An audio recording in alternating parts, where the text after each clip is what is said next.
Welcome to Witchtober. I really hope that future me managed to edit like some sound effects in there. We'll find out. So I got my gay witch hat on, welcome, and I got Gigi here, Gigi's joining me, and I'm wearing a skirt with cats on it. So I'm a witch, a very gay, queer witch. I've also got a familiar, but she's asleep over there. She's not asleep anymore, my cackle woke her up, scared the shit out of her. Welcome to Witchtober! Witchtober is something that I'm very excited about. It's a ridiculous name that I came up with on the fly, and here we are. Witchtober is a time for me to talk about some books that have witches in them.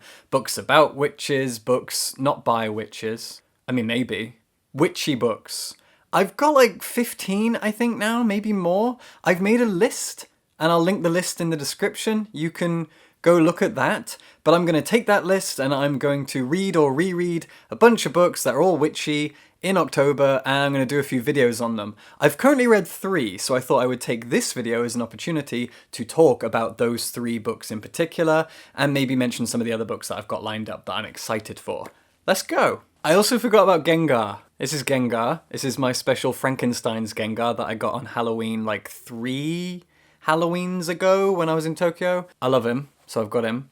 I'll just put him here. He's on my lap. You can't see him, but he's here in spirit. The Near Witch by V.E. Schwab. This was my first book for Witchtober. This was also V.E. Schwab's first book ever published. I've read The Invisible Life of Addie LaRue. I really liked that book. I thought it was great. I did a video on it, and then I thought, ooh, V.E. Schwab wrote a witch book, so I read The Near Witch. I also, the other day, watched Paranorman, which is one of my favorite Halloween films ever. I love Paranorman. The studio that make Paranorman made Coraline and Kubo and the Two Strings. These are such incredible stop-motion films, and Paranorman is my favorite of the 3, and I noticed that Paranorman and The Near Witch have very similar plots, except Paranorman is set in like a New England town in the modern day, 300 years after a witch cursed the land or was hanged or whatever. But this has got a similar thing going on. It's set in a town called Near, and you don't know if this town is fantastical or if it's set in our world in the past or in some weird other dimension. It's not clear at all. It's never given a setting or a location to hone in on. It's just a town called Near that just floats in the ether somewhere, which I really like that aspect. You have no idea where Near is. I assume it's some fantastical place. Don't know. The Near Witch was a witch that lived at the edge of the town a long time ago, and children used to like playing in her yard. But one day a kid died in the yard, and then bad things happened, and I won't go into it, but now the Near Witch is something of a legend. And now there are these 2 sisters that also live at the edge of the town, and they are considered the modern witches of Near, and the townsfolk come to them with issues and stuff, but generally you kind of keep your distance from these 2 weird sisters. Except we have this protagonist. The protagonist is called Lexi, and Lexi is a young girl. Her dad was like a local hunter-gatherer guy. He died, and he was a really nice guy. She has a mum who is just in pieces and a hollow shell of herself. She has an uncle who's an asshole, and this boy appears. This strange boy just appears in their village one day, and the next day after he shows himself, kids start disappearing. And so everyone in the village assumes that it's this boy, and so a kind of witch hunt appears. What's interesting about the boy appearing is that strangers don't exist in Near. Everyone knows everyone, no one comes into the village is surrounded by swamps and marshland and moors and forests, and now they've got a stranger in Near, and kids start going missing at the same time. And the kids are being lured away by a song or a poem or something eerie that's drawing them out of their beds at night, and they're vanishing. And Lexi has got to prove that this stranger who she slowly befriends is not the culprit. And there are a few twists and turns, but it's also a kind of straightforward story. But it really reminded me of Paranorman. It felt like a really similar setup, where you knew that as it went on, the witch of legend was going to factor in a lot, and there was some curse connected between the past witch and the present day. It felt like Paranorman. Maybe I'm the only one who thinks they're similar, but if you haven't watched Paranorman, it's a really charming film. And this is a really charming book. So this was my first book for this Witchtober month that I'm doing. Next. The next one that I read is on my Kobo, and my Kobo is not near here, so I'll put up some stills from it so you can see how pretty it is. But it's a manga called Hat Atelier. Hat Atelier was created by Kamame Shirahama, and she is staggeringly good at what she does. Witch Hat Atelier is absolutely brilliant. If you've read Diana Wynne Jones, it's like her books. It feels a lot like A Charmed Life. It's got a similar world and setting to Howl's Moving Castle. It really feels like Diana Wynne Jones' stuff. Witch Hat Atelier is set in a world where witches have to be born. And you've got this young girl called Coco. Her mother is a seamstress and they live out in the wilderness. And Coco wishes she could have been a witch, but she's not one. And then one day, this flying carriage comes along and crashes. And these rich girls are stranded. Oh, our carriage broke. Someone help us. But coming along the path was this powerful wizard guy called Chifri, I think that's how it's said. It's spelled with a Q and I don't know. I should look to the katakana. Anyway, he comes along and he fixes the carriage. And then he and Coco kind of become friends for a moment. And she figures out how magic works. And she finds out that actually magic can be done by anyone. But that in itself is kept a secret from the average person and you find out why. But because she has now found out how to do magic, she gives it a go. And magic is just done with pen and paper, this special ink, and drawing these runes and incantations. That's magic. That's the system. And she sees him do it, she copies it, and she creates this spell that destroys her home and freezes it in this crystal stuff that also freezes her mother. So her mother is now petrified. And Chifri says, well, maybe there's a way to fix this. Maybe. But you're going to have to come with me and become my apprentice at my atelier, Witch Hat Atelier. So she does. She goes off and she becomes an apprentice. Turns out he's got 3 other apprentices. So now there are these 4 young girls living in this atelier who are all studying magic. And you find out more about the world from here. I've only read the first volume. That's all I've got right now. But Witch Hat Atelier stands out by being so beautifully drawn. Witch Hat Atelier is one of the most stunning manga, perhaps the most stunning manga I've ever read. In terms of its character design, but way more so in its world design. The way that she brings buildings, landscapes, interiors, the interiors,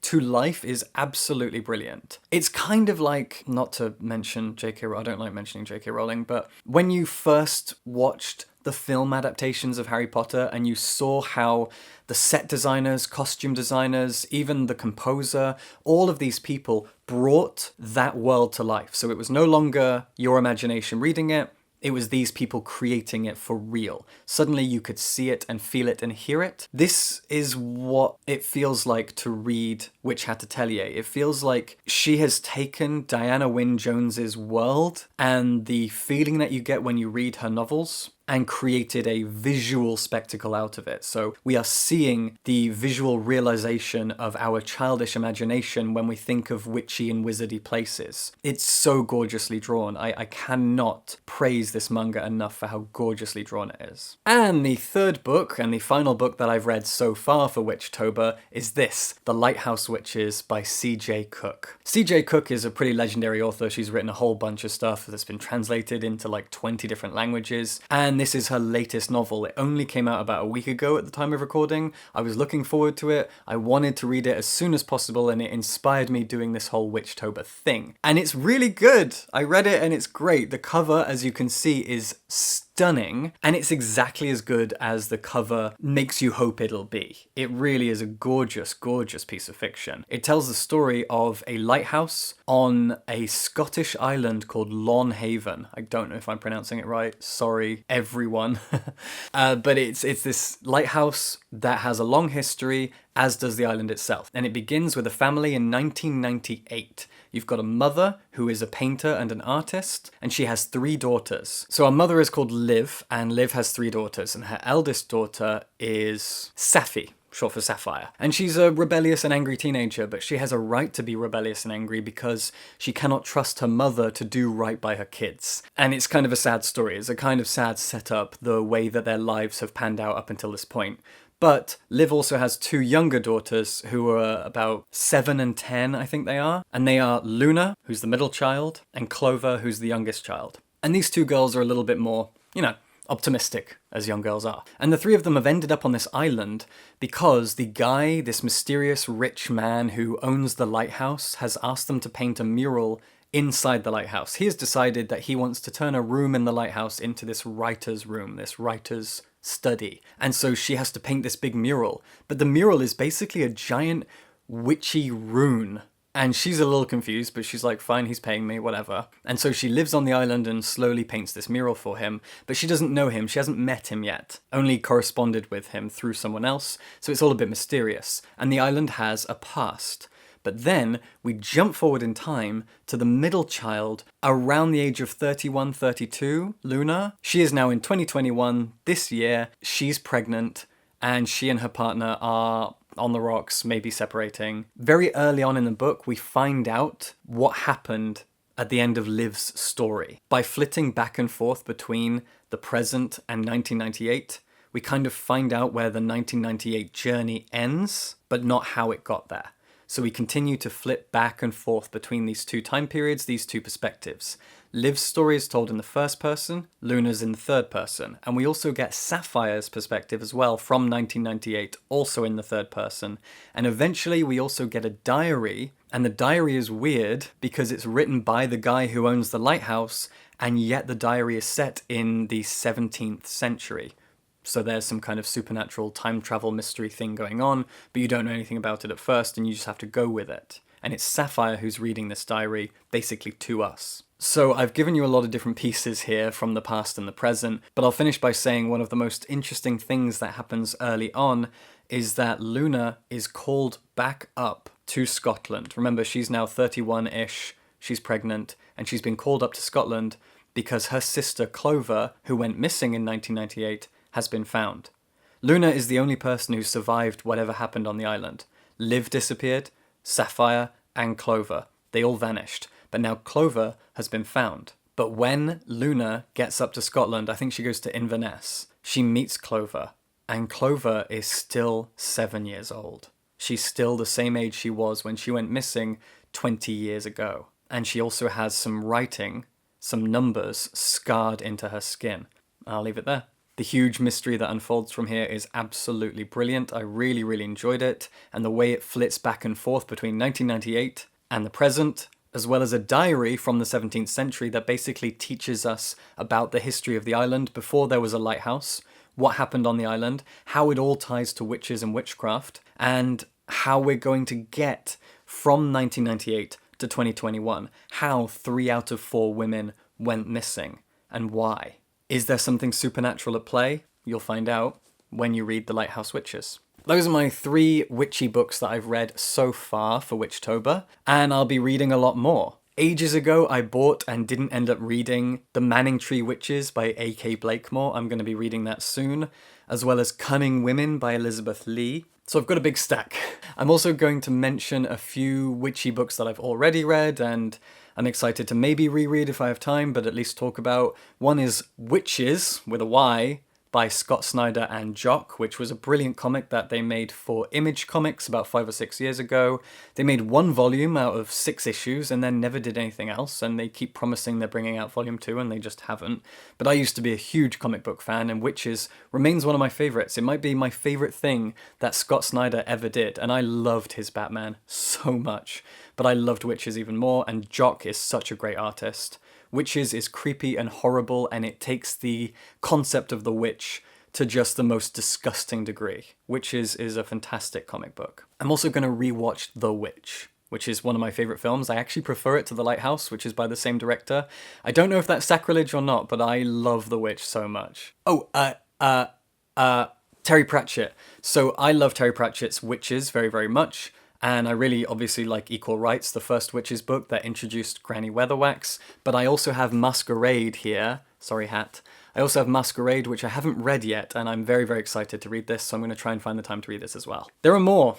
I just can't remember them off the top of my head. I've got a big list. Go read it in the description, please. And also, I happen to be the Witch of Patreon.